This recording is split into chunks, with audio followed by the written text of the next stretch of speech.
it's really about the product and the service and the customer experience that you're delivering. And that's what's going to get associated with the brand.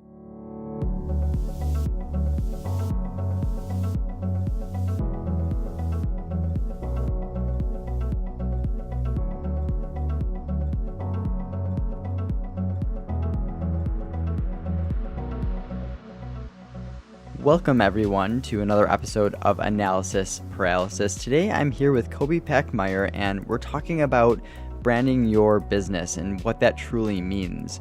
There are some things that you have control over and other things that you do not, and where you should focus your efforts where you do have control. Talking about how his business has transitioned over the past 16 years of being in business and how he managed to leverage automation internally within his own company, which then led to him doing the same for his clients. Enjoy the episode.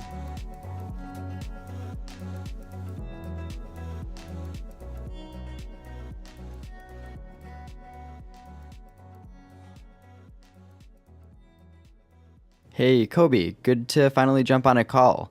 Why don't we start by you telling me a little bit about your business background and how you got started and found your way into the automation space? Well, so I think like most entrepreneurial things, right, it's very rarely a linear path. And so my background really is in system engineering and software development and automation. And so I'm, always trying to stay on top of latest trends in terms of, whether it's IoT or AI or whatever, but that's really kind of more just the personal passion and drive of, just staying on cutting edge technology.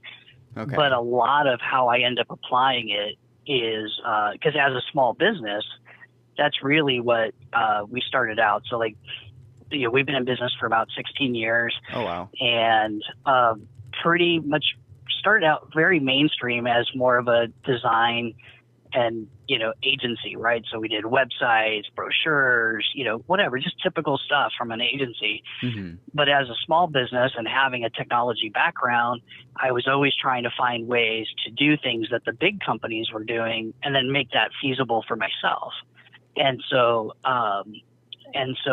but as an offshoot of that, because I was making things easier for us, that translated into being able to make things easier for our clients too. So that's kind of how all of the adding the technology and stuff came into our business. And I know I don't know. I only know about your business, right, from the interactions we've had on the forums. Mm-hmm. But in essence, the automation part for us is really more of a ancillary thing. It's a byproduct of what we do, because most of our focus is on helping customers achieve some specific result, typically around either growing their revenue or decreasing their costs. And even the decreasing the cost is kind of almost a byproduct, because we really come at it from a branding and a marketing angle. Mm-hmm. And so, and educating our clients that, brand isn't a color scheme or a logo or a tagline, right? It's everything that their customers hold in their mind about, what that customer provides in terms of value. And so everything that we educate our clients on is all around improving customer experience. Okay. So the automation piece for us is much more about where your customer experience is, where your customer is having a bad experience, how can we improve that? Or even where it's a good experience, how can we make it even better? How can we free you up to provide better service in other areas, or support more clients, or, just do something different? And so that's where the automation comes in for us. Is the majority of your company at this point still kind of the branding and the development, things like that? Or is it for the most part now the automation side? Like you've fully done that transition? No, it's still very much branding and marketing. So, and again, that's the big thing that we educate our customers on is, when we talk to people about branding and marketing, most of the time what they think of is, a website or brochures or social media or whatever. And again, what we do is educate them. We have a whole framework that we've developed that's based on a whole series of industry proven tools. They're backed by not just the academics and the science and psychology, but by the results we've actually been able to help our customers get. Okay. And so it's a very technical approach to branding and marketing, if you will. So we combine both the creative stuff that we do. I mean, we do websites and video and print brochures and, all the typical stuff. But it's always from a higher level perspective. Like they're trying to grow their sales, or launch a new company or whatever. Right. And so then the technology piece is really just about how do we create the best customer experience for their customers? And so that's where the automation really comes in from us, and the technology that we bring from the background. We work with companies on such a holistic level that really, I mean, it's a lot of times the engagements come into us for something like, hey, we need a new website. But really what we end up doing is helping them with their whole brand culture and understanding how to differentiate or how to innovate, and I don't know if you want to go down this path, but yeah, absolutely. But basically I have some examples of things that the way that we've started with something that was like simple on the surface, but then how we brought in automation and thought a little differently, and then sort of the specific results that we achieve for clients.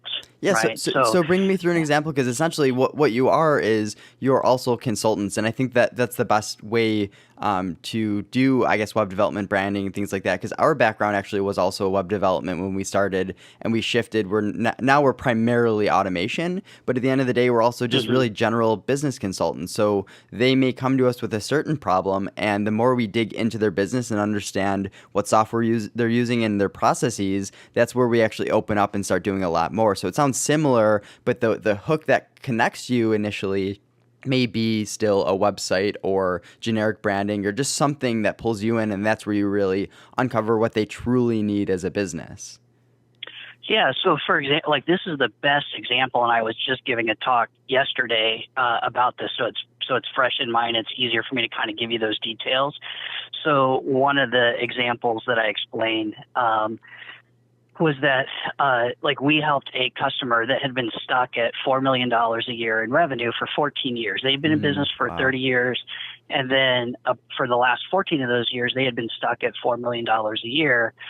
We came in and helped them get to their first ever $5 million a year. Right. And so, okay. And how we did that was it started out as a pretty simple website engagement.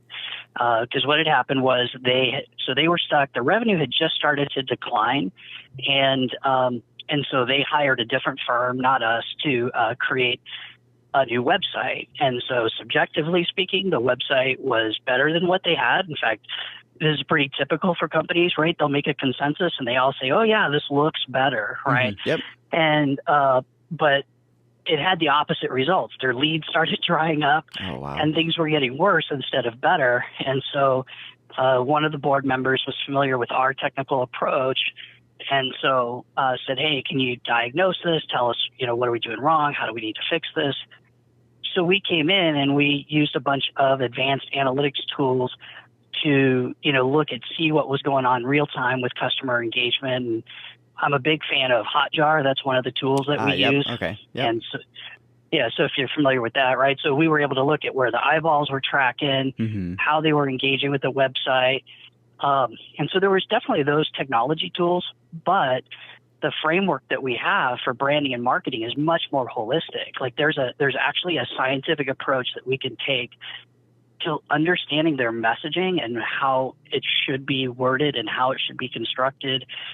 And then there's the practical, tactical stuff of like, how should the page be laid out? How, in addition to creating the right messaging and the right content, and then a way that we were able to look at how their product was positioned within the marketplace relative to the competitors. And I've got some really cool images, which aren't great for a podcast. Presentation. But basically what we were able to do is we were able to look and identify that any of the areas on their site that was even closely resembling some sort of value proposition, right? Like saying to the visitor, like, well, hey, why should you use us rather than any one of our competitors because it's a very commoditized product.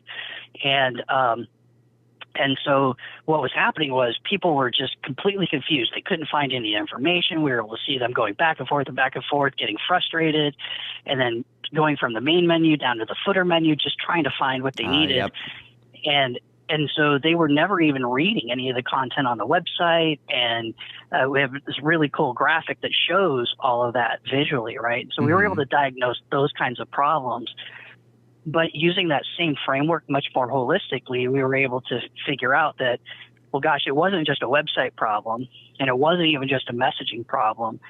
It was a product problem. And no amount of marketing and branding was going to solve the product problem. But then it turned out that they had a product problem because they had a leadership and brand culture problem that had really stifled their whole innovation. And even though they had actually invented this whole category of business, their competitors had blown by them and they were no longer really relevant in the marketplace. The only reason they were at 4 million was because they had really loyal customers. They were doing a lot right. You know, they were strong with their existing customers, but they weren't growing. And so it was that kind of technical approach that we were able to come in and say, okay, now here's what we need to do. And then that's where the automation kind of came in.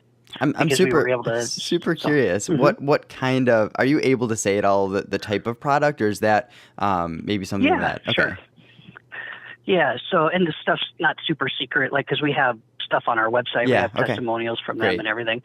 But basically it's HVAC digital controls. Like if it goes back, because they've been in business now for about 32 years. Like I said, they invented this whole process. Like if you think of commercial building and all the heating and air conditioning vents, like, are independently controlled by different digital controls.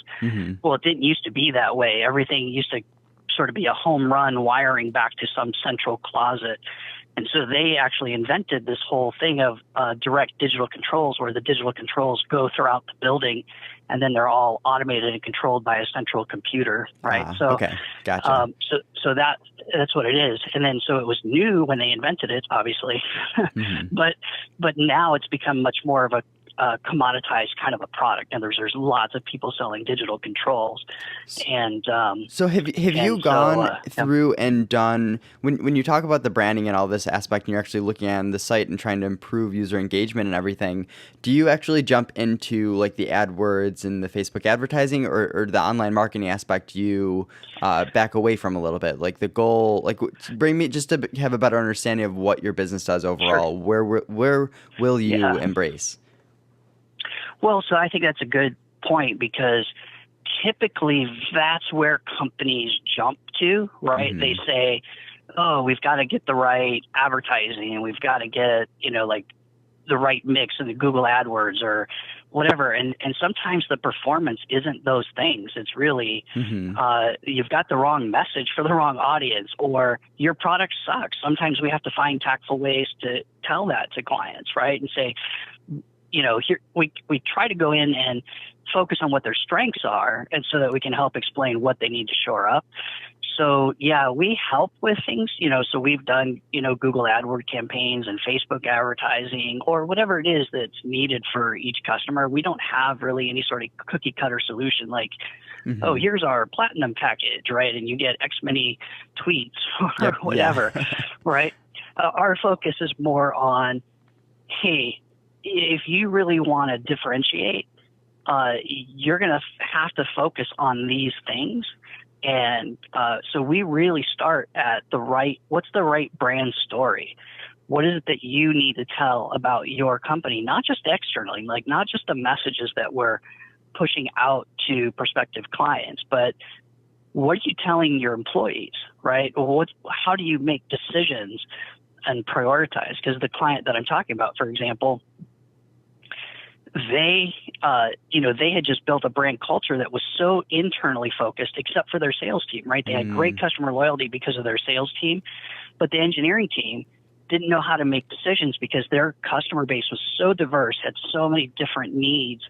They didn't know how to prioritize what features they should add first. So they did the easy thing, which was just did whatever they wanted to do with no input from the customers, really. And so And so that's where we were able to use like my system engineering background and technology and electronics and stuff like that to be able to come in, but apply some really cool techniques from branding and marketing and manufacturing to say, well, here's how we should prioritize. Here's how to make sure we're going to get the right bang for the buck in this release of features. And so it was like really helping them fix their brand culture, their customer experience, and the messaging then for each of their audiences to tell a story, not of what they had invented and done for the past 30 years, but really more about the kind of company they were going to become for the next 30 years.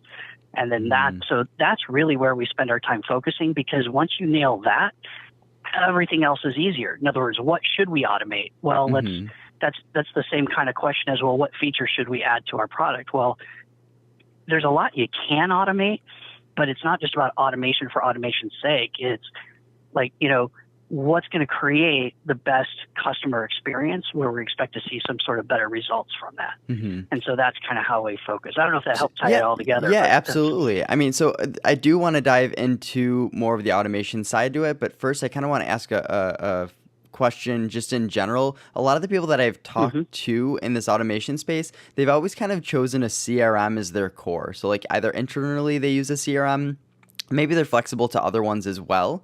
But from what we've seen, it's a good starting place, especially when you're talking about customer support and these other aspects of the business. This is the place that stores all of that information. Is there a specific CRM that your company works with, or do you work with everything, or is that not even a core thing that you guys deal with? Well, I think, and I'm a very abstract vision person, so I'm sorry if this is too abstract of an answer, but we're somewhat agnostic to it. I mean, by nature of the companies we work with, there's the common players out there, right? Salesforce, there's some Zoho CRM or whatever. The main thing is, if somebody's using something today without an API, that would be the only thing that we would absolutely force them to change to something, right?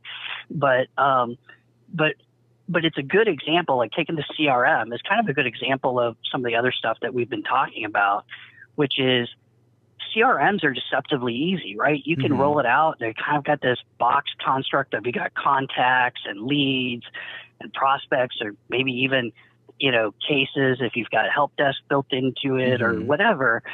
And so it's deceptively easy. And I can't tell you the number of customers that I've worked with that they start rolling it out and you would think things were obvious. The fields, well, here's how the content should be used. And, they'll create custom fields. That's all the easy part. But what it turns out is they get 1, 2, 3 years into it and the data is almost useless because nobody standardized on how the data should be done. Even for things that seemed really obvious. Well, what do you mean percentage probability? How do you define what the percentage of probability is? Somebody's got to make that definition.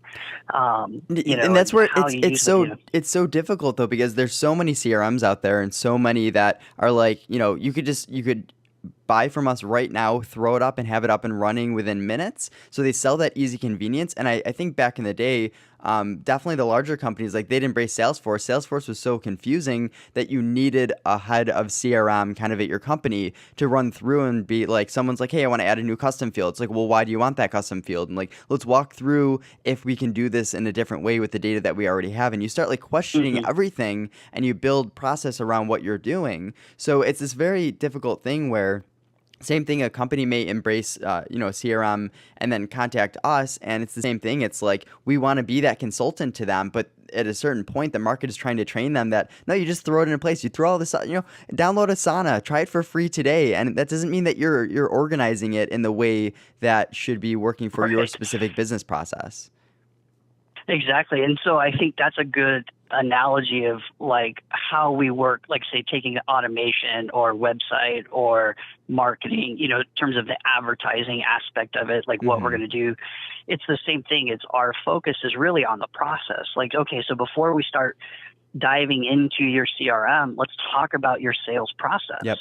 What is your customer follow-up process? Let's talk about that process and let's make sure we're all on the same page and create documentation around what each of these fields means. What is that trigger to move from this stage to this stage? How do we agree on that? Because then once we do that, then it even makes the automation so much easier because then you can look around well, here's when we could automate moving to this, right? We received X. Now we can flip the trigger so that we know this pushes to the next stage. Mm-hmm. So, Yeah, and it's such an interesting thing because, like, even something that we've been diving into a bit more as well. Like, if you're working with the CRM at all, there are normally stages in a process that you could bring it through. There's other software as well, like Pipefy, which is specifically taking this opportunity and moving it to each stage, and each stage is a trigger that can start something. And what's really interesting is, like, each stage name is actually very important. Like, should it be should the stage that maybe this opportunity is sitting in be send proposal, or should it be proposal sent? Like, there's two different actions. One is an active and the right, other one is like it happened. What's interesting is right. if it's Uh-huh. proposal sent, that could be a great trigger of when you move that, now you can do all this other stuff in the system. Whereas if it's just send proposal, does that just sit there? And like, what trigger really is send proposal aside from being a task that is something that you need to do? So it's really interesting to work through the process to understand, should this be past tense that you did it, or should this be an active stage? And jumping between that depending on their process is a very important distinction that the average person who's setting up a pipeline in a CRM does not actually think about, because it doesn't seem like that big of a difference. No, that's it. That's exactly right. I think that's a great way to put it. That's, kind of nailing on the head of what I was saying more abstractly, which is it's easy to create a CRM, right? The Mm-hmm. physical act of setting it up and putting data into it, and to some degree even customizing based on skill level of the client. Like even the Mm-hmm. one that I was just talking about, the HVAC digital controls, they're very technical engineering type people. So setting up the CRM and Salesforce and everything was easy, but it wasn't easy for them to jump to. Like, they just all assumed they all thought the same way. Mm-hmm. And so nobody was identifying, like, well, what does that mean? Oh, I thought you meant that once it hit this stage that then somebody else was going to do Yep. this, Yeah. or whatever. So nobody took the time to plan it first, Mm-hmm. they just approached it from a technical creation perspective. So how do clients normally come in touch with you, and what is like an ideal target, or I guess customer demographic in some regards? So it sounds like with automation, the larger the business, the more you can tweak things and benefit from automation. So if you give me a company that's doing $200,000 a year, it's very difficult to give that automation value. But if someone's doing 4 million, you could probably do a few tweaks and get them to 5 million. So what is your kind of focus, your target? Well, so it's interesting because I remember an engagement, just a back and forth, very quick. It was almost side note, anecdotal kind of conversation that we had in the Mm-hmm. forum where, for whatever reason, I found myself drawn to the very difficult customers that have huge need and no budget. Ah, okay. But it's where and when I say drawn, it's like, it's very easy for me to take and do what I do for the companies that are making 4 million a year and they Mm-hmm. have budget to, put into taking these corrective actions. But where I get the most sense of fulfillment is when I'm even just doing a small automation. Like, for Mm-hmm. example, I had a contractor who was back in the height of doing a lot of home flipping, right? He worked with a huge number of big investors who were, bankrolling essentially flipping homes. And so they kind of had this cookie cutter approach to doing it or whatever. And he was so busy just manually doing stuff that it really was destroying his marriage, right? Mm-hmm. And so because he just couldn't keep up with stuff. And so by just introducing some very basic automation with email, and I think we'd set him up with some basic like Podio, if you're Mm-hmm. familiar with that. Yep. And so by doing that, all of a sudden it created whole hours of his day, and so it wasn't an expensive project. And it was just a quick, simple thing because the people with those low budgets don't even know this kind of stuff exists. It's so tough because that's like the small business owner area, which that's the way that I connect with so much as well. Because when you're dealing with owner operated, then the changes that you make, it so directly affects the owner of the business to the point where they can A, either scale the business now, or B, they could spend more time with family. They don't need to be working those 60, 70, 80 hours a week. But that's always the difficulty as well, because they almost look at it as your cost is an expense instead of an investment. And it's coming off of their, feeding their children, for example. Like, they take it very personally very often when it's a smaller company. And I understand it. I'm a small company, and when there's a massive expense going out, it's tough sometimes to reel yourself back in and be like, this is a business expense or a business investment, and look at it that way, and then make the decision versus saying like, shoot, this is like $5,000 coming out of my own pocket, because in a sense it is, but you really have to separate the two if you want to be running a business and look at it as a business. And sometimes I feel like a lot of your job and my job actually are to take these people and have them think in the investment mindset and understand that this is not an expense. This is something that's going to pay for itself and more, and it's a thing that's going to allow you freedom. Well, so what's interesting, though, is I've had the same given that our focus is really on how do we help people differentiate and grow their business, right? And we have this whole formula for how you grow brand value over time, and it's this whole function of this iterative approach over time of customer experience versus their expectations, and then how what you do meets, exceeds, or fails to meet the expectation that they had, right? And so. And so part of the problem that we have, even with people that have budget, when we do some of these automations, trying to sell it as, well, here's how much you're going to cut down in labor costs, though, sometimes they don't see that, right? Yeah. Because it's like, well, I'm already paying for the labor and whatever. And so where we struggled, even like with this client that we got results, part of the problem is it's short-term thinking. Like so their goal was, hey, we need to grow sales, right? Our revenue's starting to drop, our leads are drying up. What do we need to do? And so, yeah, we needed to address those low-hanging fruit things that we could do from a practical and tactical perspective. But a big part of the problem that we faced in working with them was some of the owners of the business and shareholders, like they were mostly older too, so that was part of the challenge that we had. But they couldn't see the ROI in a year-over-year basis. They wanted to know, like, okay, so we improved the customer experience. Well, how many more sales am I going to get this month? I'm like, okay. Yeah, right. Well, we can play the attribution game, which in my opinion is, yeah, right. I mean, I say things kind of that concretely, even though they're more subtle and abstract. Yes, you want to do best practices when you're marketing and advertising and understand the stats so that you know what's working and what's not working. But again, it's sort of short-term thinking. So yes, we're going to do all those things. But when we talk with clients now, it's like, hey, we're going to do all the right things to help you on a month-by-month basis.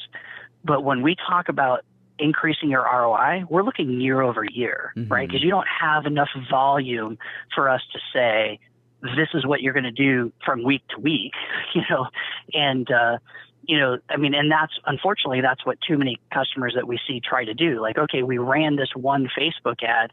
Well, how many sales did I get from it? Well, great. We can track that where we track it, but we need to be looking at what your ROI does at the end of the year when people are having better customer experience and they're giving you more word of mouth referral and they're able to buy more, because you're giving them a product that help them make more sales, or whatever. So do you see this pop up more with smaller businesses or with larger businesses?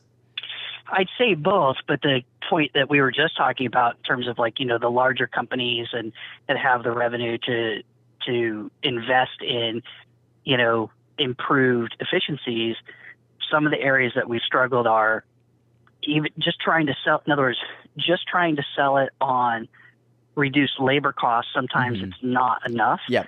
And for both large and small businesses, trying to explain that improving your customer experience at every single touch point over time will increase sales. And so, the analogy I've heard before is relative to attribution is it's kind of like if you're married and let's say you dated for a couple of years, and it's like trying to point to, well, what was the one specific sentence that you said on a specific date that led her to say or him to say yes to marriage, right? Well, you can't really attribute it that way. But if you're a good partner, you have a good relationship, and you do enough of the right things in addition to the bad things, right? Eventually, it gets to the yes, and so kind of trying to explain that longer term thinking, and that when businesses are trying to figure out attribution for, well, we ran that ad, how many sales did we get? Well, I can tell you how many clicks came through. I can tell you how many people,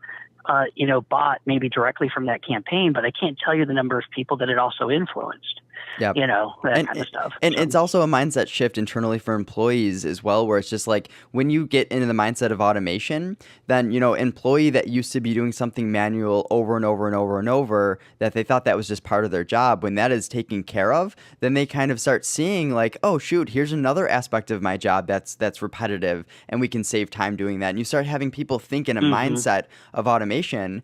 And that's very powerful as well. And that's something that takes time. So, 4, 5, 6 months after we implement something with a client, they may come back to us and say, hey, now that we understand what you guys can do for us and how well this is working, like, let's do it with this part of the business as well. And they would have never even thought to do it to that part of the business unless they had that mindset shift. And sometimes that just takes time. That may take a year for them to get to a place of doing that. And then you start overhauling all parts of the business. So it takes time, exactly what you're saying, that's the most difficult part, where sometimes when we're signing someone on, because we normally do an annual commitment, an annual agreement with them, that initial annual agreement and that monthly recurring expense, it's something that's very difficult for them to understand at first. But it's like you need to have those 3-4 months behind them with automation in place for them to be like, okay, I understand that this is now an investment. When they start, it's almost always going to be seen as an expense because it's new, especially, and understanding how much can be done to their business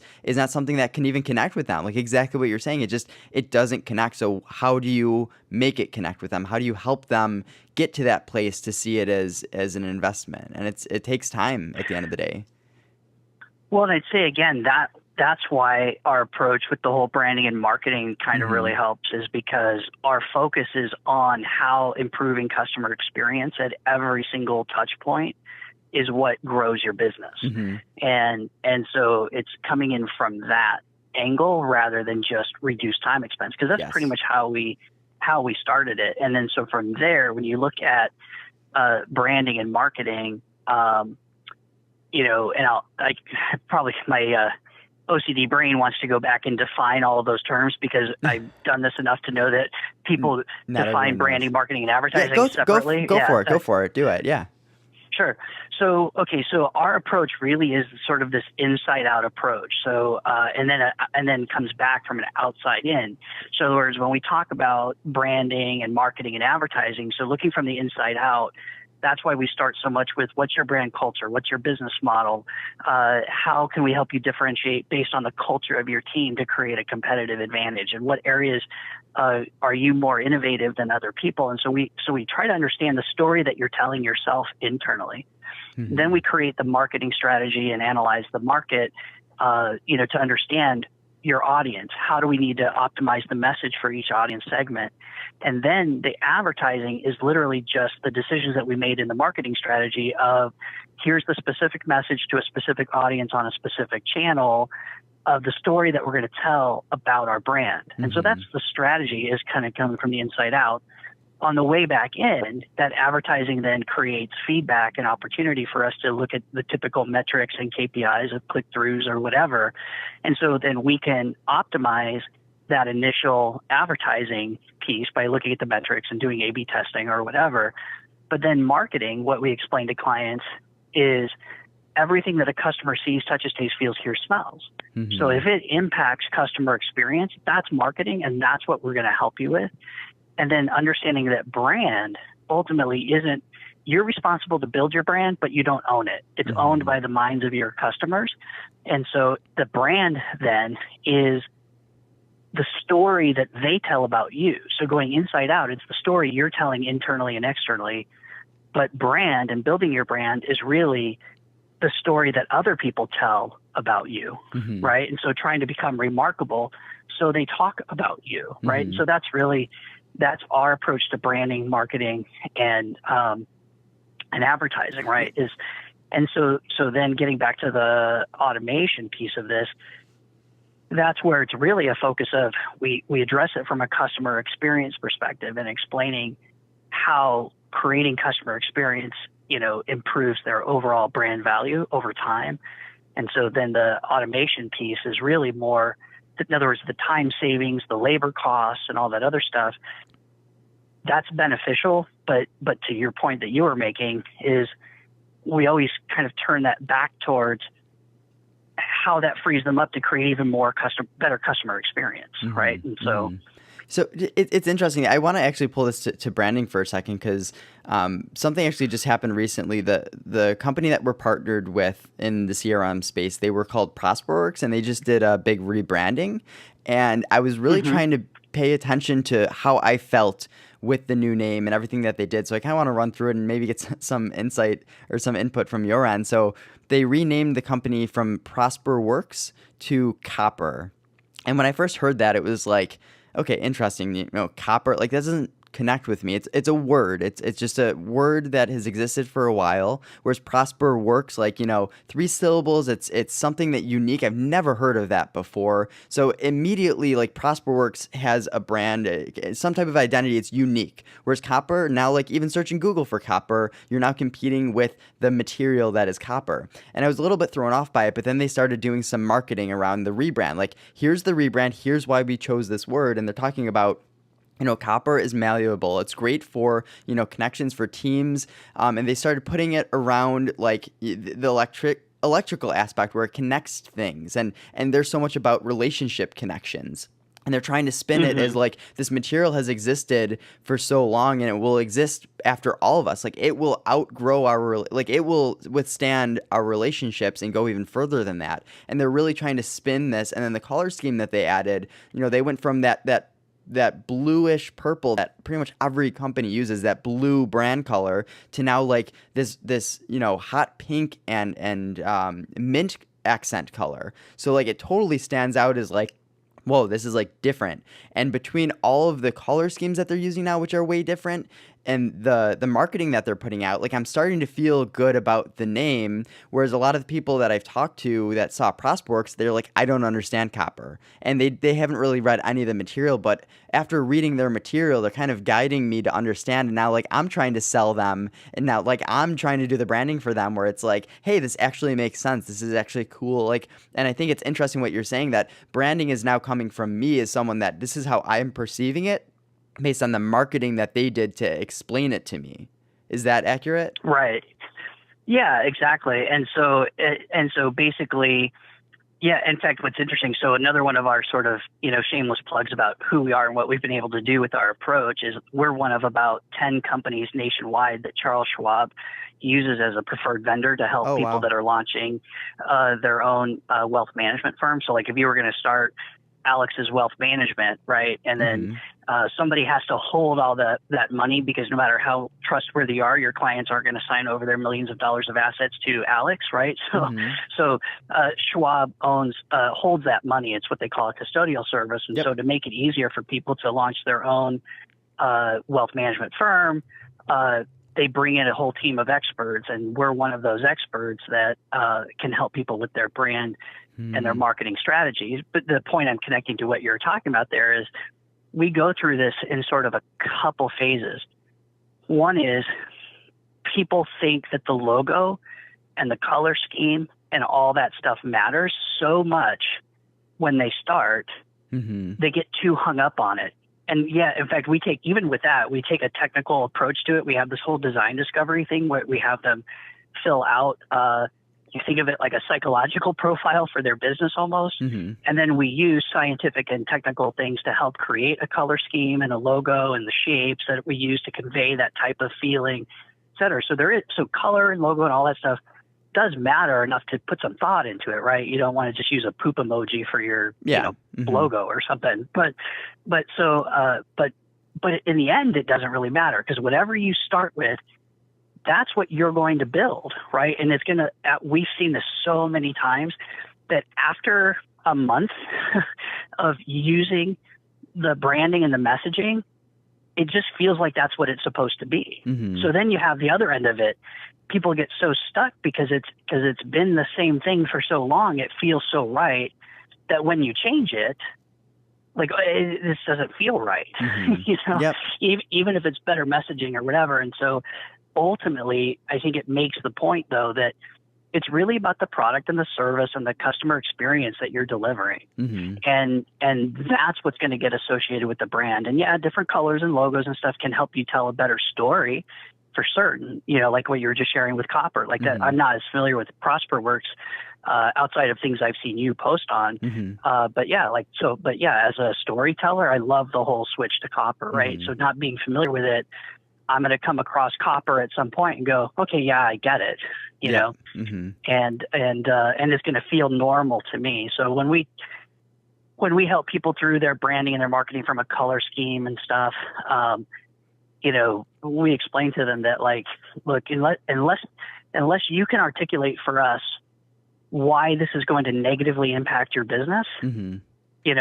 Then we'd rather you just rely on our expertise and not get caught up around the axle about the particular shade of blue or, whatever. When it's so easy to get caught up about that, though, because, like, I remember when I first started my business and coming up with the company name and the logo, like, I was so obsessive over it. And, like, now I look at it and I'm like, I'm at a place where I want to rebrand the company, but I also don't want to rebrand it until we get to a certain place. Like, I want to have a larger team behind me, and I want to do a proper rebrand and spend, the proper, resources to do it.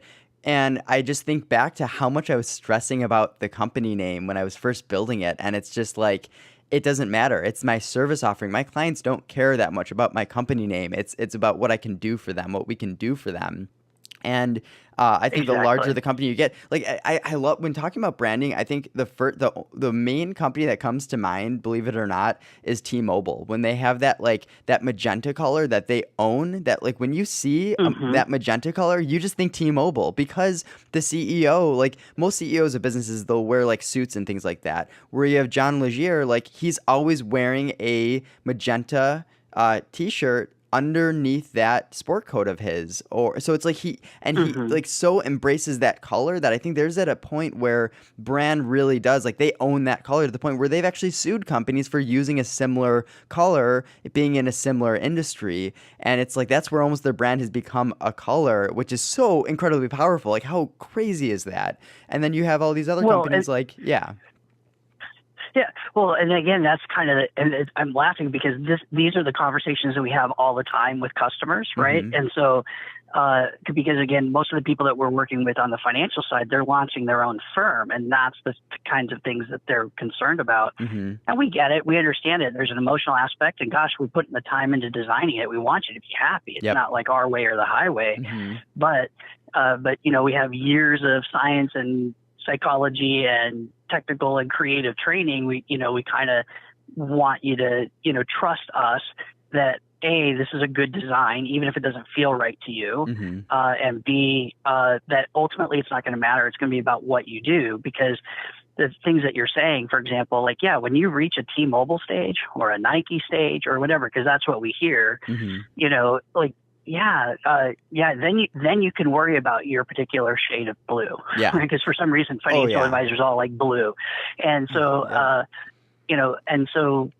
that stuff matters. I'm not saying it doesn't matter, but for most of the clients that we work with, they're not at that level. Oh, no. And I think that's the biggest thing, that even when looking at the copper rebrand that happened, I think it's only starting to, like, they already have 20,000 companies using them. They're at this level where doing a rebrand is actually a big deal. Whereas if I do a rebrand right now, not that big of a deal at all. So it's almost like part of it, they were also using it as a marketing thing. Like, now we could push out tons of new marketing and start fresh and all this stuff. It's a way for them to kind of, like, start this new path with a massive customer base. So I think something similarly as well, this company ConvertKit, which is actually who we use for a lot of email automation, they were just rebranding to the company name Seva.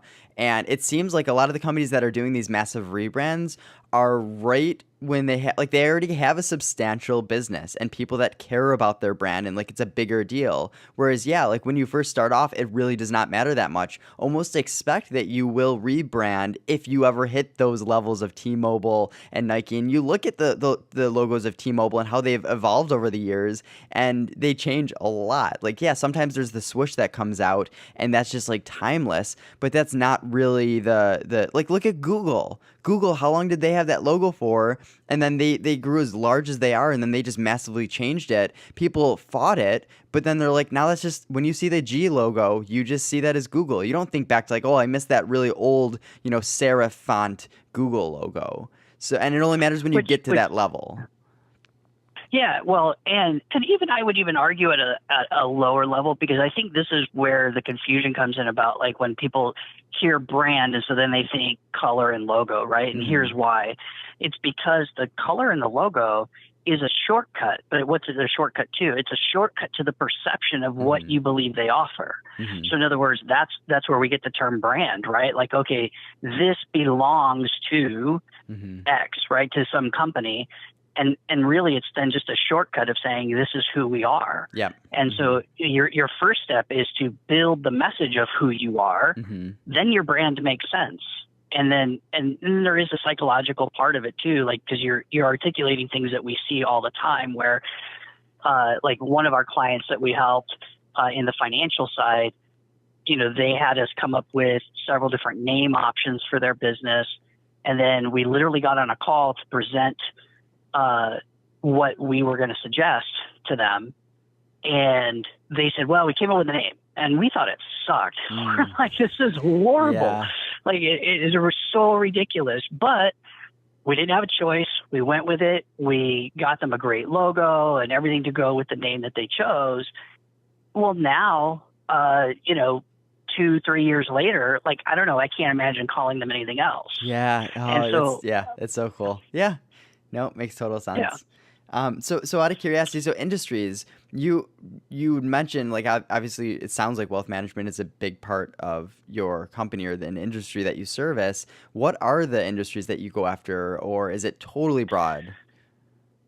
Well, I would say we've worked in such a vast array. It's like, again, it hasn't been a very linear path for us over the 16 years. Like it's not like we invented a widget and then we grew 16 years. We've had ups and downs. We've come close to going out of business at times. Makes sense. Like I tell people now we're like a 16-year startup. And it's because we've continually tried to innovate and do different things. And so we've worked, like I've done stuff for Department of Defense and Space and Naval Warfare. We got some contracts because of what we brought to the table for virtualization and automation and, some of those things that were, in fact, it's funny because when Zapier was very first starting out, I got it and I understood how this was going to be a game changer. Yeah. And so I started, evangelizing their product to everybody else who, like, they didn't get it, right? And they could, some of the stuff we did in Department of Defense would have been, amazing. There wouldn't have been a practical way to do it, but the concept of the API, orchestration, if you will, would have been massive. And so anyway, so we've done stuff like at a very large global scale. And then we, have helped mom and pop, businesses. And, I think the common thread, though, is really just somebody who wants to take their business to the next level, whatever it is. And then, but what I would say that we discovered more recently, in fact, it was when we started working with the wealth management side, we discovered that how our approach really helps when businesses are in highly competitive, highly commoditized, or even highly regulated industries. And that's because we start so much from the brand culture and the brand story that then the marketing strategy and the advertising strategy becomes so much easier and so much more clear. And the financial management side is a perfect example of all three of those. It's highly competitive because they're all chasing high net worth customers, right? Who have really entrenched relationships with their financial advisors.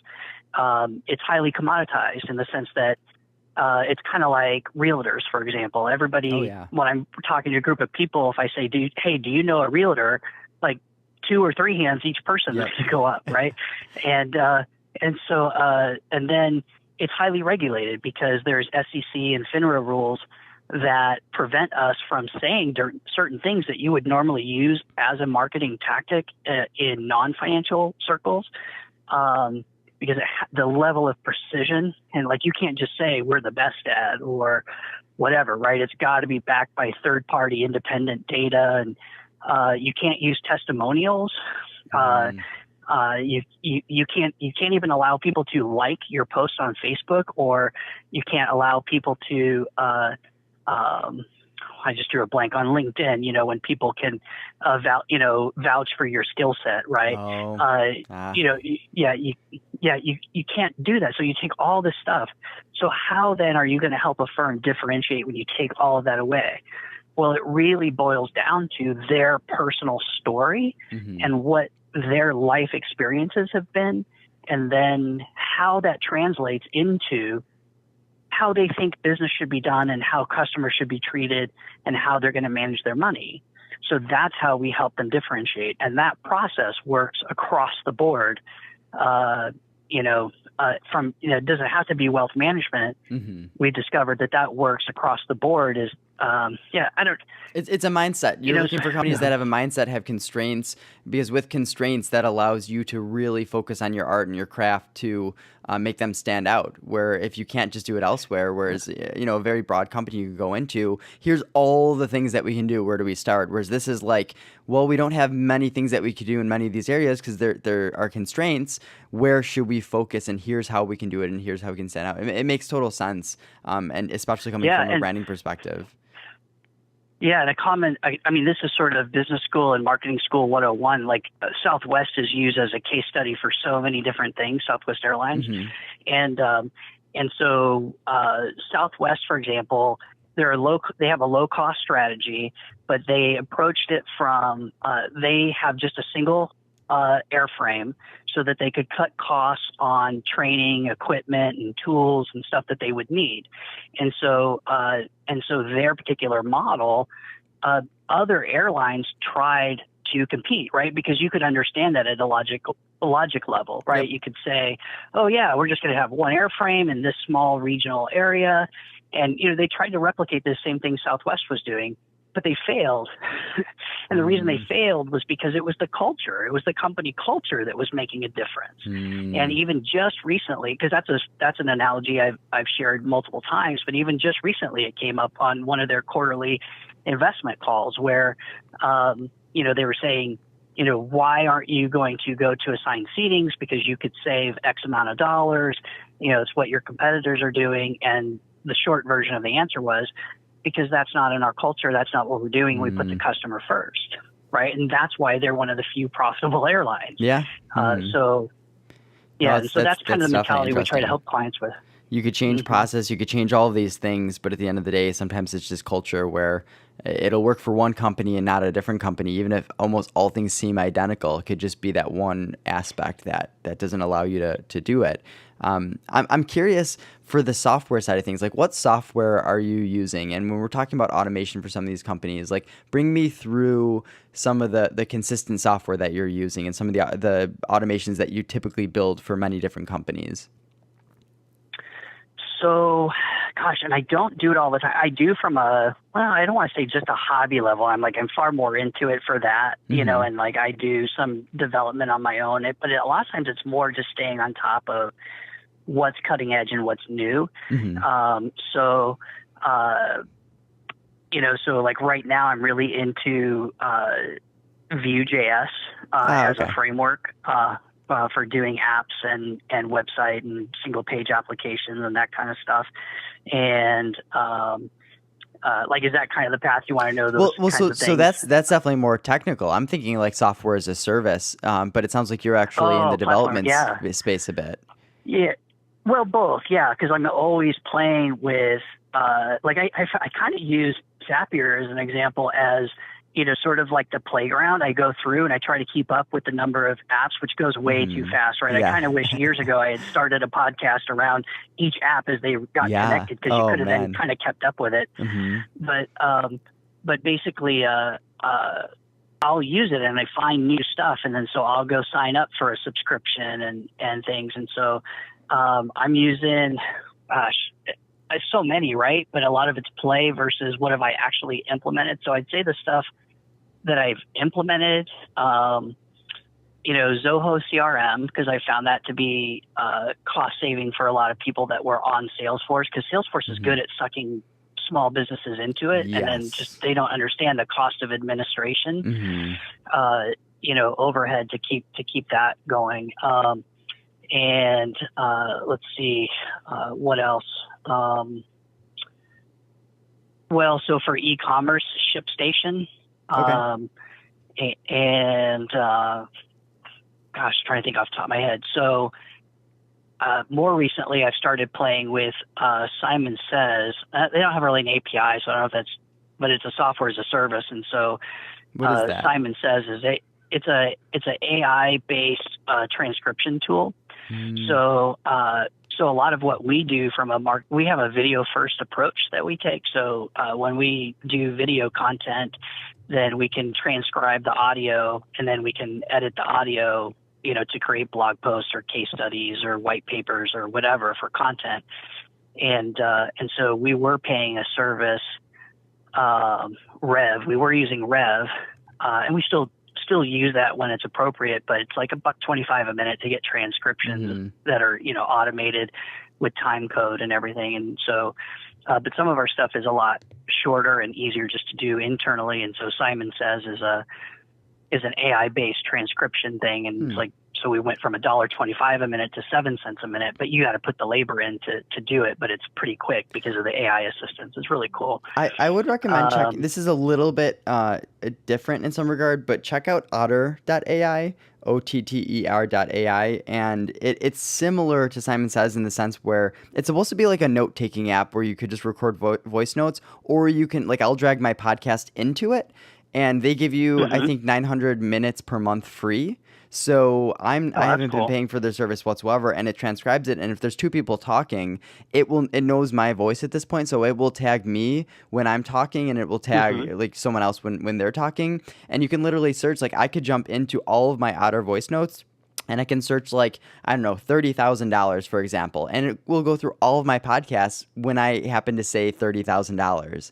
And it's very cool, very powerful, and it's free. Like, there's a higher tier where you can get, I think, like 6,000 or 9,000 minutes per month. But the free version of it gives you a fair, like, because I know a lot of these services, they charge you immediately that it's 7 cents a minute or whatever it comes out to be. So it's definitely something to check out in general. But yeah, definitely, it might not be the right for what you're specifically using it for. It may not be the right fit. It's just a very cool service. When I ever hear AI and voice, that comes to mind. Sure. I'm actually logging in now to my Zapier account because, to see what you have I connected. can't believe I'm stumped on what we're using. Yeah, exactly. No, it happens. So I'm trying to think. Good. Yeah. So, here's one. Do you typically work with companies that are using G Suite, or will you also do Office 365, or don't both. even care? It's a mix. Okay. Yeah. So other ones, FreshBook and Slack and Dropbox are big ones that we do a lot of stuff with. And let's see. So yeah, Gmail and Outlook and MailChimp, Salesforce.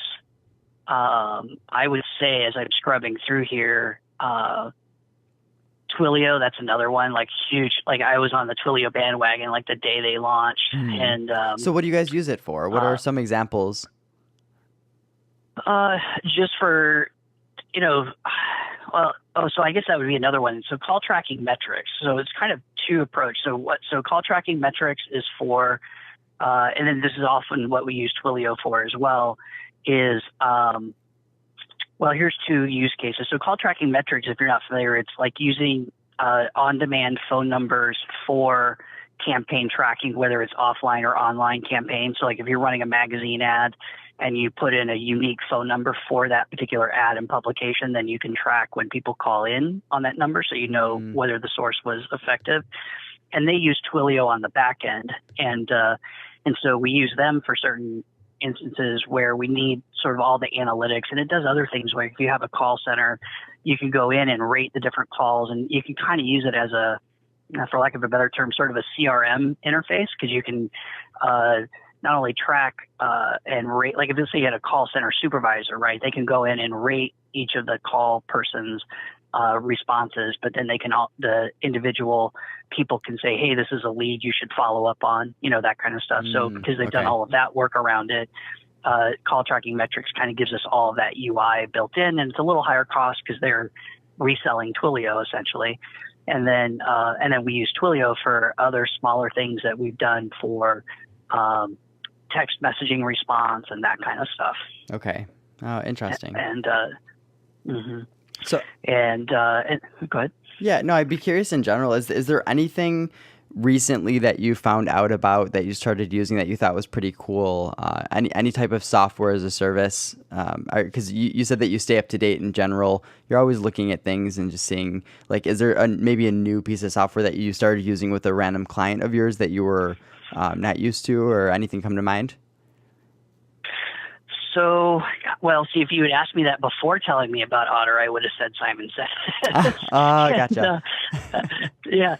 Because that's really what I've been playing with mostly. Because what's funny is, as much as I preach, content marketing to our customers and clients, like, we've been really horrible at doing it for ourselves.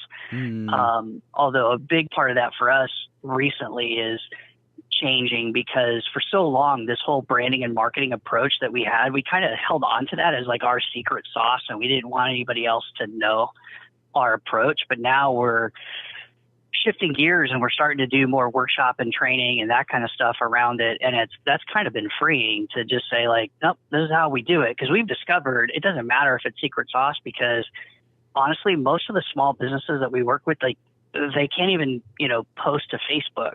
So they're not gonna dig into all the science and math of, how to help improve their brand and customer experience and everything else. And so we're kind of shifting to more of that content marketing and content marketing automation. So I'm trying to think of a tool that was surprising. Yeah, I mean, it's interesting because in general, I think it's easy to, as a business, to take what you're good at and kind of hold it close to your chest. But I think this is part of the reason why I have this podcast, where, like, I love talking about our process and being very transparent about what we do, because at the end of the day, the people that I'm going to connect with are people like you, and you're not my target audience. Like, you're not my target market, rather. Like, I'm not going to be going into your business and trying to automate it. So it's actually really nice, because then I could build these relationships, these connections with people.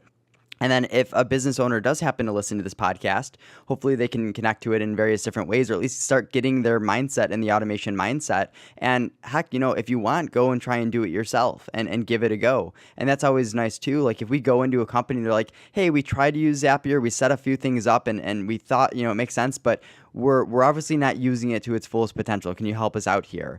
And I think it just goes to being open about what you do, showing your expertise, and showing that you just want to help at the end of the day. I think that's the way that you really do business now. I don't think it makes sense to hold stuff to your chest anymore. You're not the only one doing it, but if you're vocal about it, then you're now the thought leader, the expert in the space, and that's valuable. Well, and the funny part of it is that's what we've been preaching to our customers for years, right? But then not doing it ourselves, right? Because I think that's the thing is and I can't remember the psychological term, but there is a thing that when you build something, you tend to overvalue its worth, and so that's kind of part of it is, like, in fact, our company name, Idea Spring. If I look at it as sort of a growth pattern internally, like, I've always been entrepreneurial and an idea person. And for a long time, I thought the ideas were the gold nugget, right? Ideas are certainly important because that's where you start. But I've learned that it's not about the ideas. Ideas are just not valuable unless you have the skill and expertise to execute them. And so now I would say for us that's part of we're more in the spring part than the idea part, meaning like, and the spring for us is about putting things into action, right? And so we help people not just create the ideas, but here's how you implement them and put them into action. And so we've been much more freer now about, like, okay, I'm fine to share my ideas because I've just done this enough to know that, people can try to replicate what we do, kind of going back to that Southwest Airlines, but I can guarantee nobody can hold a candle to how emotionally invested we get in our clients. And so people can't do what we do. And our approach to branding and marketing, I think, is really important. We're really passionate about helping small businesses and making a difference. We've never been money driven. It's always just been that sense of fulfillment we get in impacting lives. And so, let's just get this information out there. And that's kind of where we're starting to shift to. Yeah, and I think we're very aligned in the documentation, the process aspect of things. And what's so funny is that, people can listen to it right now where we both have said that the first step in our process is to talk about process and document for the client. Because once you understand what your process is, whether that's sales, admin, production, whatever it might be, that's when you can start getting into this automation mindset. That's when you can really start taking advantage and leveraging these tools. But you can hear it time and time again, and people won't just naturally go and I'm going to start documenting my process. I need to reconcile my books once a month. And I just do it. It's on, autopilot. But how about you actually take one of these times? I know maybe it takes you an hour or 2 hours because you're so efficient with it. But how about you take 4 or 5 hours and actually document what you do each step of the way? Because now once you have this in this piece, you can A, automate where possible, and B, you can hand it off to someone else within your company and they can now take care of it. And that's where you can start handing stuff off of your plate, because I know it's so difficult for small business owners to delegate, and it all comes around documentation and process. And that's the beautiful thing, that if you're in that mindset, in that mode, that's when you can just hit the ground running and leverage automation and do all this stuff. But naturally, people won't just go and do it by themselves. Even if we say it, if you and me say it 100 times on this podcast, people still will listen and they'll be like, oh yeah, that makes sense. But they won't go and do it. The next time they go and reconcile their books, they're not going to write down a step by step. They're just going to keep doing it the way that they've been doing it. Exactly. Yeah. And I think the other thing that's been good too is and I think I've seen that in the Zapier forum stuff too, which is, it is the relationships, and even with what I preach all the time around customer experience. Well, we're again having to take our own lessons and advice, because for a long time, I didn't want to be the guy that was just giving strategy and management. I try to stay away from words like consulting and coaching and stuff, because in my experience, there's oftentimes such a negative connotation around those words. Sure. But it's really what we do. What we do is educate clients. We consult on, the strategy that they need to implement, et cetera. And then we tried to do it all in-house because we just couldn't find people that would meet our level of standards, but now we're starting to shift to realizing that, well, the thing that we can do perfectly, but we don't have enough time to do, would really be better for us to outsource so the customer has a better experience in actually getting stuff done. And rather than sort of bottlenecked, by us trying to grow our team internally, and the scaling challenges we've had with that, and, just adding to overhead and everything else. And so we've actually scaled back. And now, for example, if I have the right client opportunity, I'm more likely to reach out to you and say, hey, can you tackle this automation? Yeah, and that's the thing at the end of the day, where something that I've been loving about this podcast as well is that I'm meeting various people, David Zisner, and he uses Pipedrive, and Kelsey Bratcher, and he uses Infusionsoft, and I start meeting these people. Agile CRM comes to mind. Either I know, if a client comes to me and they're like, I'm using Agile CRM, I know that I need to call up Jaime, who was just on a prior episode podcast. And it's so cool to be able to do that, because now I can give these people better customer support. And if they're like, no matter what, I want to use this software, and we've been using it for a couple of years and we're not happy with how it's working and functioning, whatever, but they don't want to switch, then that's where I actually have people that I can leverage and hand off to them, versus me trying to take them on board and maybe change them. Because I've kind of made the decision where we only want to work with companies that are either looking to switch to Copper or are currently using Copper, because the way that we've been able to grow has actually been partnering up very, very closely with Prosperworks and now Copper. And that's actually helped us grow substantially, because I've been in this business for 8 years now. I was doing web development and online marketing the first 3-4 years. At first I was doing $5,000 a year, $10,000 a year, and it was so slow. And then I learned just take advantage of what your skill set is in. We obsessed over Copper. We know everything about it. How about we just double down on that. And we offer a service around that. And then people started seeing us as an expert in the space specifically here. So yeah, it's a smaller market, significantly smaller. There are large, massive companies with crazy budgets that are using Salesforce that I know that we can help. But at the end of the day, like right now at our size, it makes sense for me to specialize. And then I'll start opening up more. The more people that I hire, the more that we grow. But right now, specialization, I think, makes a lot of sense. Well, and I think, and that's where the key is that, because I definitely see it from a business and logic perspective, like, because I've kind of gone down that path a couple times with different companies where it's like, hey, all right, I'm going to be, an expert in this. And honestly, outside of Hotjar and Zapier, like I've yet to find the tool that I'm willing to go all in and invest. Like we've signed up under different. Like we've been resellers for Agile CRM. We've done a number of those things. But in fact, maybe this is kind of a separate conversation. But if you want to explore it, like Infusionsoft, we were an Infusionsoft customer a long time ago, and the reality was great product, but not really for us because we didn't have enough of our process and marketing down, like to really leverage it. So we paid all this money, and it really wasn't worth it because we didn't have any sort of process. We had no lead magnets. We didn't have any of that. And so, but part of it too was, I was like, when you try to use the all-in-one tools, I feel constrained. Me too. I don't want to use this piece. And so that's kind of where the Zapier thing started coming in. And, which was like, well, I want to use the right CRM I want and the email platform I want and, all of that stuff. And so it's been, so I think that's part of it because so I'm the same way and it is very difficult to make the decision of like, what am I going to, use as that core software and recommend to everyone. I'm so much about using the best tool for the job. And so that's where the CRM aspect, the reason why I like Copper so much is because you can have unlimited pipelines. So a pipeline essentially is normally just a sales process. And most CRMs, it's like you have your opportunities pipeline and it's a sales process, maybe taking it from lead to qualified and then just through and then sold. What we've been able to do with Copper is then also make like a project management pipeline and then also, each stage of the process. So now we're not using the CRM as just a sales tool.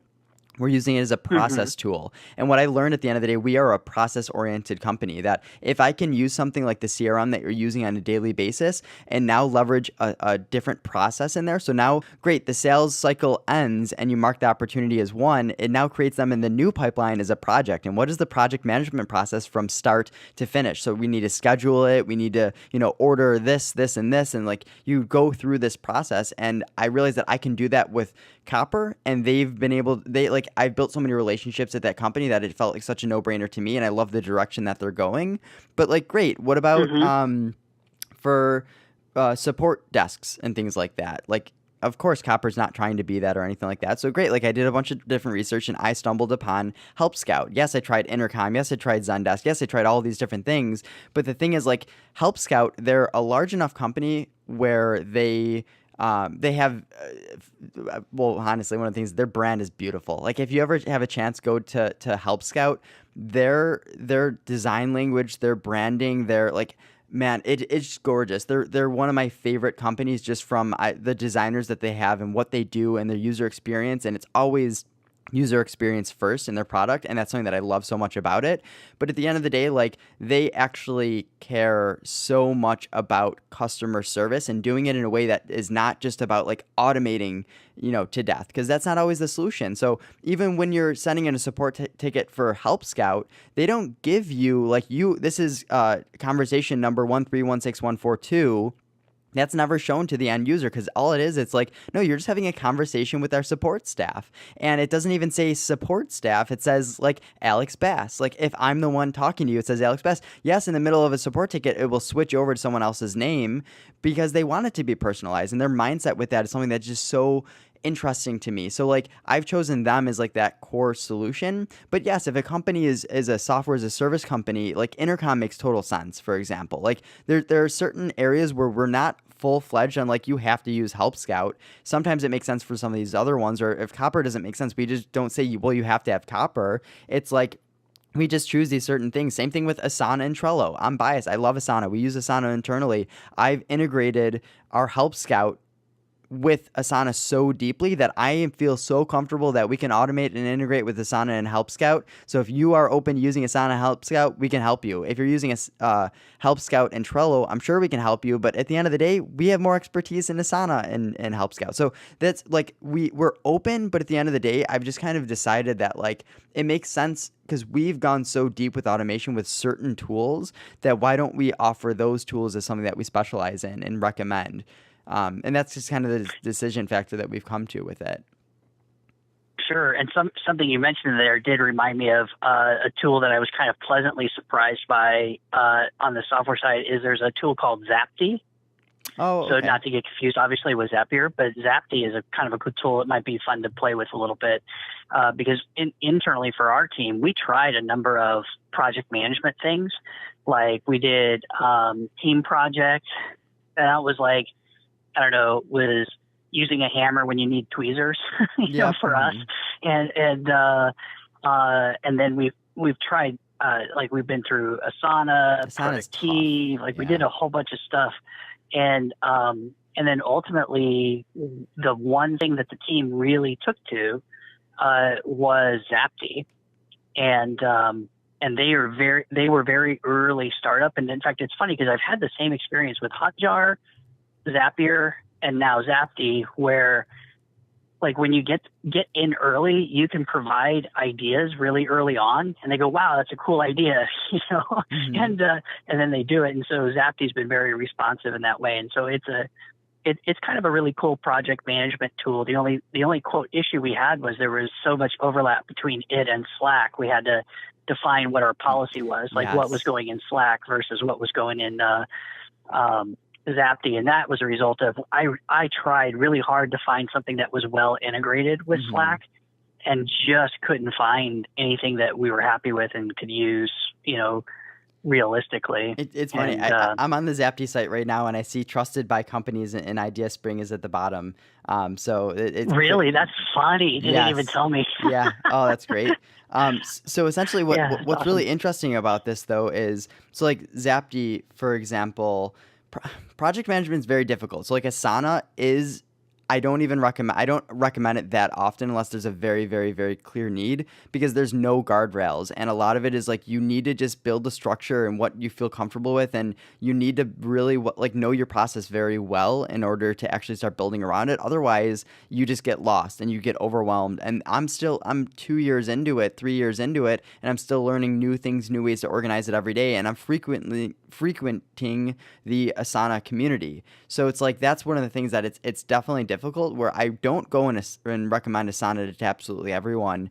And where possible, I try to just use like Copper for project management, for very basic project management.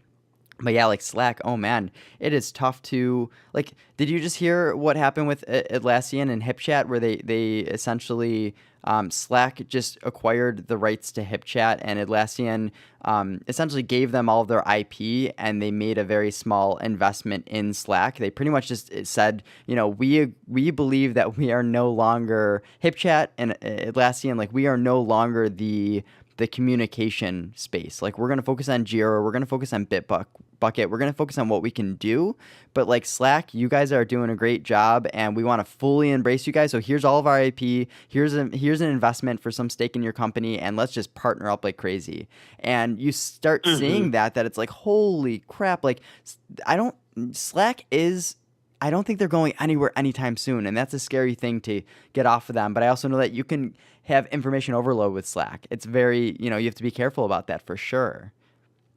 And on the Slack side, I just got an alert the other day that I'm like, okay, good. Like they're doing things to improve search and stuff within there, so I definitely think Yeah, it's hard to beat Slack, I think. Mhm. So that It's would be funny another one tool we use a lot. for the task or management aspect, because you had mentioned, for instance, Zapty, like not knowing when to use Slack, not knowing when to use Zapty. Like we've experienced that as well with like putting Asana in place. When do we put tasks in Asana versus the CRM versus somewhere else? And we struggled with it internally for a while, where we were just like, okay, clear, like anything relationship based where like we need to follow up with someone, or I'm scheduling this podcast with you and this is like a relation type thing, like that goes into the CRM. Anything else like a task or project oriented, that goes into Asana. And it's still very difficult where it's like a task comes to mind, should I be putting this in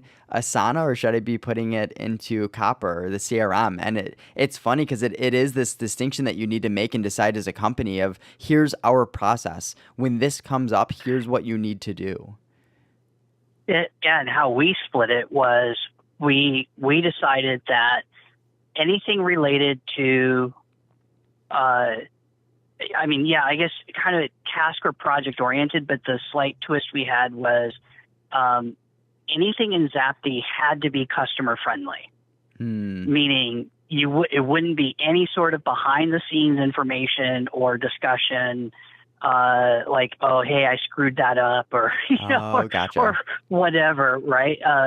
So because then what we did was we started making Zapty our reporting tool, so that we could just provide status update to customers and stuff, and then we even kind of took, and that was why I loved Zapty, was because, and this is sort of the track pattern as an idea guy, and I can see a lot of how you do the same thing when we're in Zapty or in this forum, right? Like pushing these companies to do things in ways that they didn't realize they could be pushed that way, and so that's what we did with Zapty, was we really kind of helped them push outside the box and path they were going down, and said, well, this is how we're using it,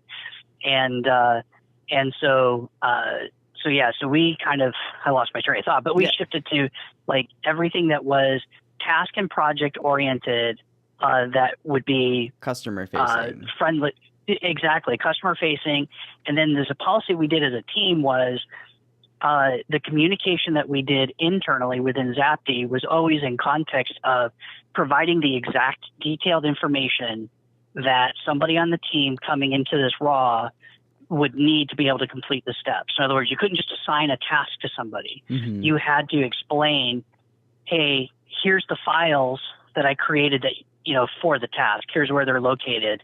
And here's specifically what I need. So it wasn't just general conversation like, hey, are you starting on this yet?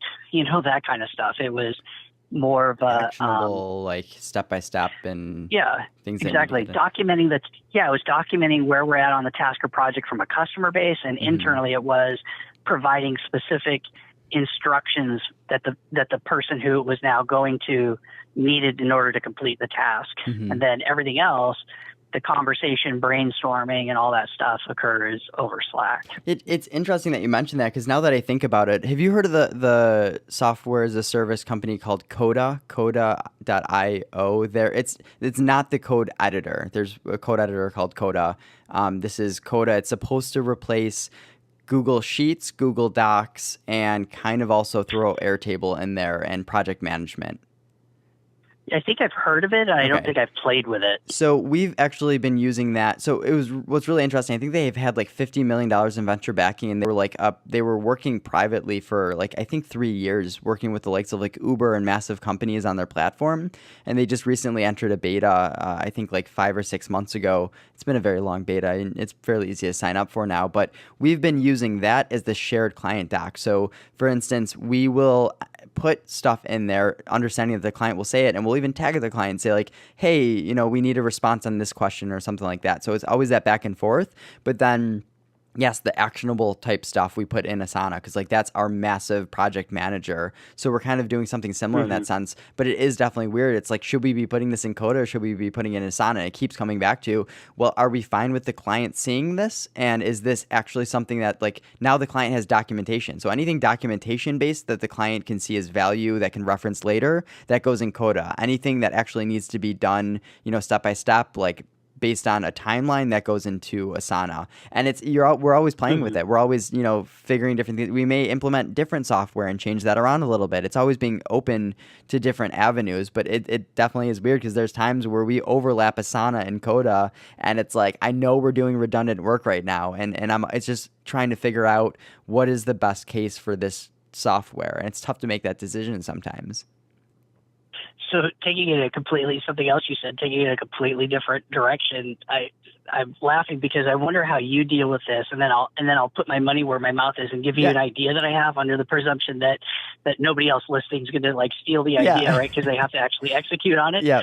But so the other thing is like the downside of this whole SaaS model, and then being a collector of all of these, right, and trying things out so that you know what's out there, is, oh my gosh, keeping track of all the subscriptions. I can't tell you the number of things I've actually signed up for, then forgot I signed up. Yep. Right. And then like you're just slowly being dripped $9 a month for something, and like, Yep. like what is this? And then when the name isn't reconcilable to, like, what was it?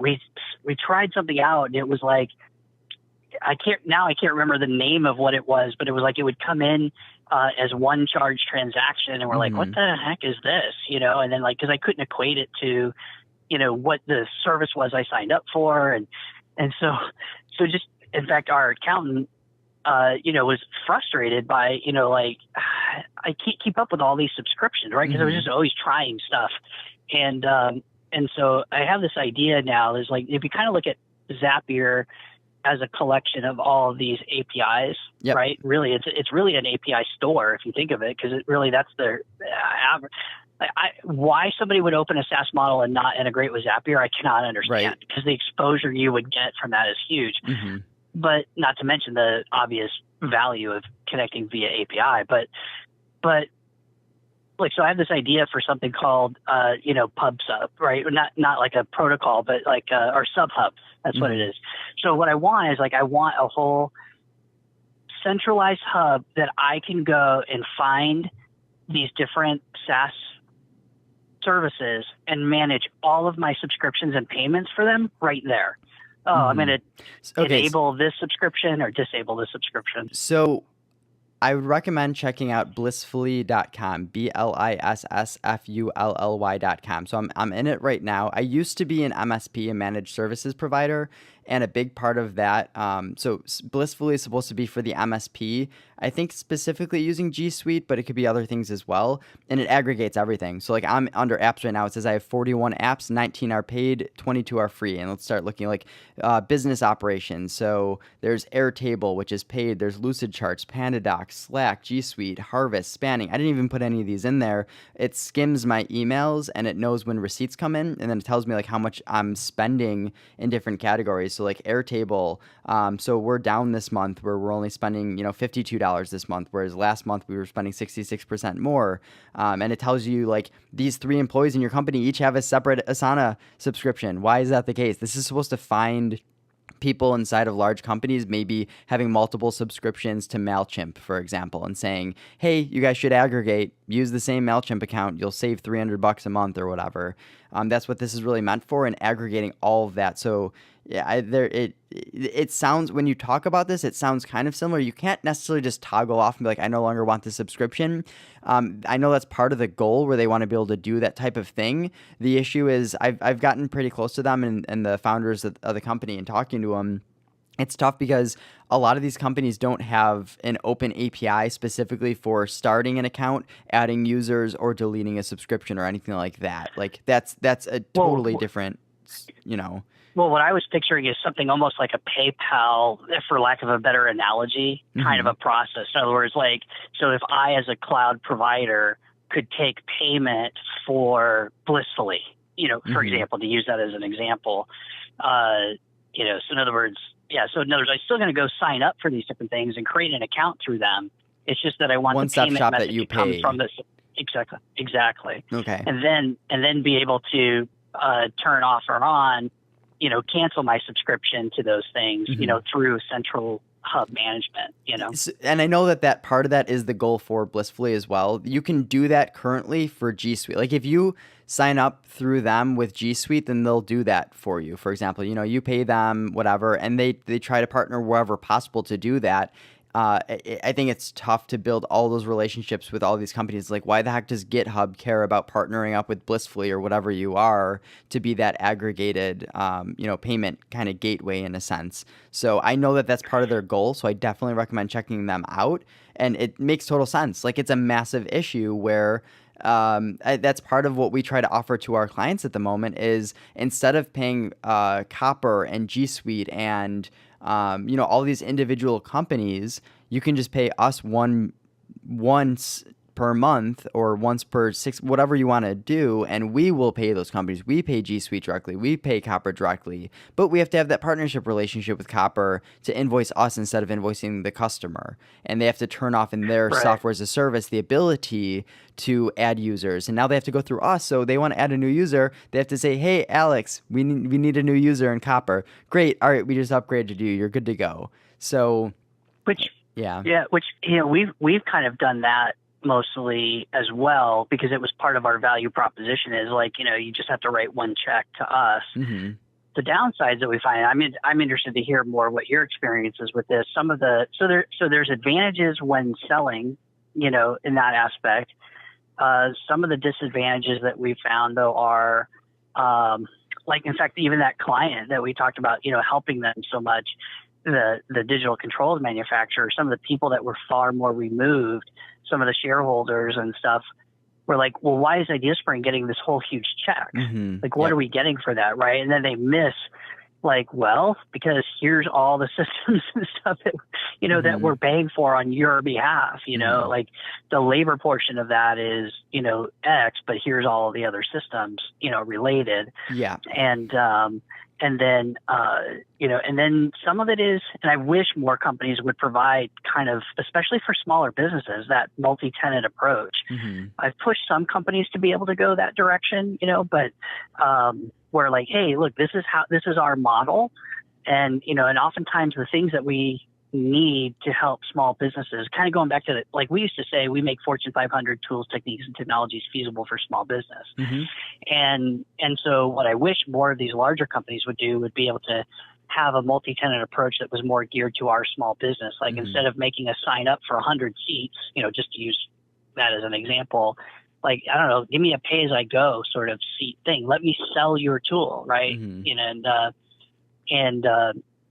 So we kind of struggled with the whole multi-tenant aspect, and then how to build our pricing around that. And then when customers, as much as we want them to stay with us forever, they don't. And so then sort of like, yeah. So where we landed with it was we separated it out. Like now we call it our cloud services. Mm-hmm. And so we kind of itemize what's in there and we've separated it from our labor. But I'm interested in your experience with that. I was at a point where I was definitely doing that, trying to aggregate everything wherever possible. And even like say that it starts to get messy because like what you mentioned, the multi-tenant. So like MailChimp, for example, for us to sign up for MailChimp and manage this subscription, have our credit card on file, it starts getting really messy, especially when I know some people, they have like a separate credit card. This is where it gets like super tough. And maybe there's certain services that allow you to create a bunch of different virtual credit cards. So you can make a virtual credit card for each client. And then that way you don't need to worry so much because like MailChimp, they'll start adding users, which will raise the price, or they'll start adding contacts, which will raise the price, and all these things individually they can change. That's where it gets messy though, if you just have your credit card on file. And that's kind of sometimes what you need to do, especially when the client needs to access it. So I've definitely taken a step away where I let clients, and when I say let clients, I prefer clients to have their own subscriptions for many different things. So like MailChimp, I don't want to have that subscription. Reply.io, I don't want to have that subscription. But the only things that we really want to do that with right now are G Suite, because we have that multi-tenant, like they have the reseller console for us. and it just makes sense. Same thing with copper. Like, it makes sense. They really well understand what we're doing. They have the system and the model up for it. And then even look at Zapier. Like, they still don't have an agency model multi-tenant account, where a lot of us in the community are paying for that expensive Teams account, which really Teams account is not meant for multi-client, but many of us are trying to make it work for multi-client, for example. So but they see it. They see it. Like, Zapier sees it. They hear it, and they're like, our next goal is to actually build this agency, because we realize that companies like you and me are the ones that are going to help push their software to the next level, because we're going to get more people on board, and we're going to make them use this system deeply. Because I talked to a couple of people at Zapier, and they said, our average, like, they have more than 1 million users, but they're like 90% of them are using like a multi-step zap that's like, this trigger creates this. They don't even understand to use filters, and anything more than like 2 or 3 actions. Whereas then there's us over here, we're using some zaps that now, especially with paths, like, that have like 10 different actions that trigger, and there's so much logic, and sometimes custom JavaScript code is in there manipulating the data for it to output into the software and to the other programs, the APIs that need to be done. So, like, I totally agree with you, and it's difficult. I've definitely handed that off, and I've definitely had scenarios as well. Yes, like what you mentioned, where they get a bill for $2-3 grand for the month, and they're kind of like, holy crap, like, that's, we're giving you so much money. And it's like, hold on a second, like 1,000 of that is actually going directly to software as a service for your CRM and all these different things that I think mentally in their mind, they may start seeing you as this massive expense.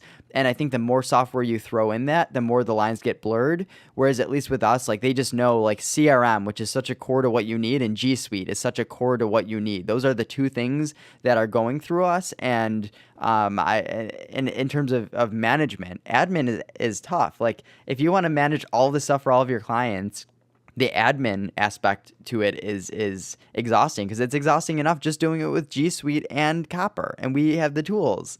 So it's difficult. I don't think there is this go-to solution for it. Yeah, totally. Yeah, so I'm trying to think if there's anything else that we can cover, like, because this is fun. I like doing this. I'm sitting here thinking, like, like we should do a joint podcast more often. Go through these tools, and I love. We're actually starting a new thing to build different video channels and content marketing stuff, and so I think it'd be fun to do like a video podcast of walking through different SaaS applications, and sort of like putting it through its paces, and sort of building a test around it, and explaining the automation side. Because so there are some companies that are doing that, where it's like, hey, check out Coda, and they just bring you through Coda. But I think that's where we can have a different spin on it, where it's like, okay, here's Coda, but then here's how you can use it with a mindset of integrating it with your existing CRM or whatever. And that's where you could kind of jump into Zapier a little bit, or just jump into talking about the integration automation aspect, because that's something that I think people are dying to learn about. Many people don't even know that that's a thing, that this automation space exists in the way that it does. So I think creating that content, the internet needs more of that content, because I don't think enough of it exists. And Zapier is trying to throw a lot of blog posts out there to introduce that. But I think video content, like, they're not even really doing video content at all around that. So. Yeah, and because I think that's the key is, like, you can go get videos and understand how a tool works by hearing the features and everything else. But I think applying it on how to apply it, right, and then create some use cases, and here's here's how automation, like, here's how I would apply this in automation, like, how could we use it, that kind of stuff. So I don't know if you're a game for that. I'd be open to exploring something like that. Absolutely. I'm totally down for that. And connecting with everyone on here and understanding, I think just talking more regularly is going to make us all better at this business and being able to help people better. And I love, like, the reason why I reached out to have you on the podcast too is, like, I see you in the community all the time. Like, people are asking questions, and you're jumping in, and you're like, hey, here's how I think that it should be solved, and, like, you break it down. I'm like, that makes a lot of sense. Like, it's so clear that you know what you're doing, because your mind thinks in the automation problem solving way, that when you find someone that way, like, I want to connect with them, and I want to build a relationship with them, because there's so much to be learned from that, and having this community around people that think the similar way is very powerful. Yeah. And I think it'd be fun to showcase, like, and that's why I thought about, like, from a video channel perspective and a podcast perspective, like, Zapier is like where do you start? Well, just start with Zapier. Yep. In other words, I don't mean Zapier the product. I mean, like, there's a repository of all of these brands that are, in automation, and like, I could totally see doing podcast around, sort of that surprising tool, and I would love to have a relationship with Zapier, which maybe we can now with this whole experts forum and stuff. For sure. Like, to really kind of get sort of early access to, people that they're bringing on, and, that kind of stuff. Yeah, most definitely. Yeah. I think it makes sense. And I think there's a lot of content to be made, and there's a lot of opportunity in the space. And at the end of the day, sometimes you need to just start throwing out content and spending the time and doing it. And so, yeah, I think we're all in the perfect position to do it. We just need to, jump in and actually do it. I'm very audible. Like, I prefer, like, I don't like writing at all. So like a podcast and video are totally my realm. And if I have to write tons of blog posts, I get overwhelmed. I spend way too much time editing it. I'm a perfectionist when it comes to that. Whereas, this is more constant stream of consciousness and just a conversation. I definitely prefer this significantly. Let's put something together. Let's see if there's some way that we can build out some content or collab in some way or something. The one last thing, I just yesterday signed up for this new software that it's a new tab page in Chrome, and it's an extension. And I always get into this mode where when I find something new that I think is going to positively affect my efficiency and productivity, I get like super involved and super excited, thinking that like, I think it's that I was reading an article at one point where they're saying that like when you implement new software, your mind thinks of what efficiency you can get from it, and you always overcompensate. You think it's going to be the next best thing. It's going to change your entire life, your entire business. But it's also this feeling that I enjoy getting. Like, I love seeing a new piece of software and thinking like, man, this can change everything, and just getting so excited about that. So I'm experiencing that right now with this. It's called Workona, Workona. It just got released, I think, 2 days ago. And what it is it's a new tab page mixed with kind of like workspaces. So what you can do is you can create, say, a workspace. Like, I created one for like reconciling. So when I click on reconciling, it opens up all of the tabs that I normally need to have open when reconciling. So QuickBooks Online, my credit card statements, like all the stuff that I manually have to do, it like creates a workflow of all the tabs that are needed for a specific thing. So I have some for like automation dashboard, or maybe a project-based one. So paths refactoring, because I'm refactoring a ton of Zaps for clients utilizing paths. So it's like you can have these little segments, and it just hides and shows these sessions, because I'm someone that has 50 tabs open at any given time. This allows me to organize them and group them and create workflows around them. And I'm super stoked about it at the moment, and I'm playing around with it. I'm very happy with how it's going. But we'll see where it goes from there. So I just wanted to throw that out because it's like something that's on the top of my head right now, and I'm staring at it at the moment. So I wanted to just get that out. Yeah, no, too. I'm totally stoked, because now I'm gonna, after we're done here, I'm gonna play with Otter and Copper and and Workona, because I definitely can relate to that. So cool, man.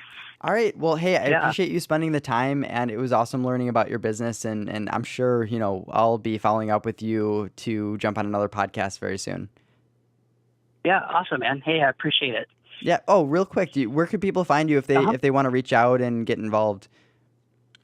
Well, so definitely our website, ideaspring.com, and I usually try to point people directly to our testimonials page, because it has videos from our clients that explain how in depth we get with our customers, right? So, so that's where I really recommend people go. And then other than that, definitely on different social media stuff, which is located there. But I'm one of those people that, like, we're finally just starting to switch to the whole content marketing stuff. And because I'm a firm believer of just, I don't know, when I post stuff, when I create a blog post, it's because I feel like it's important enough for me to put up there.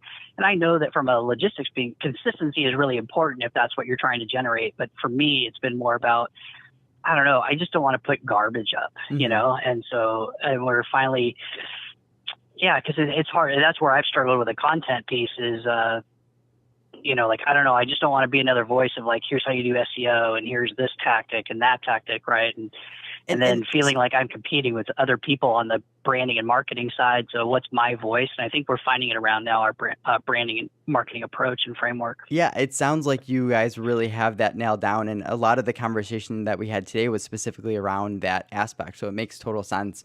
And what I've been learning too for content is just like talk about your process, because that's something that people don't talk about all that often. Like you and me were obsessed with documentation and process, and letting people see what it is that you're doing, like the process behind it is so valuable, because you can say, you know, hey, we're this massive company now, but it doesn't connect with anyone. Like, how did you get there? What, or as you're growing, like that part of the podcast for me is to document how I'm growing, how I'm changing. The last guest that I had on a month ago, my business was in a way different place than it is now. And that's super exciting that I can kind of see myself grow through the podcast and then talk about it every now and then. Maybe if I'm struggling with hiring a new employee or something like that, I can talk about it. And I have this vehicle, and that's something that's content. You know, you're creating content as you're struggling through something at the same time. So cool, man. Yeah, totally. Yeah. So, hey, I appreciate it, Alex, and look forward to some more chats. And I'm dying. I've been so swamped. I haven't even been able to go on and play with paths. So I'm anxious to. I'm planning on doing it a little bit later today. I'm the exact same way. Cool, man. All right. I can't wait. Yeah. We'll connect back on the forum, and I'm sure we'll be talking about paths and everything. So, all right. Okay, cool. All right. Talk to you later, man. Bye.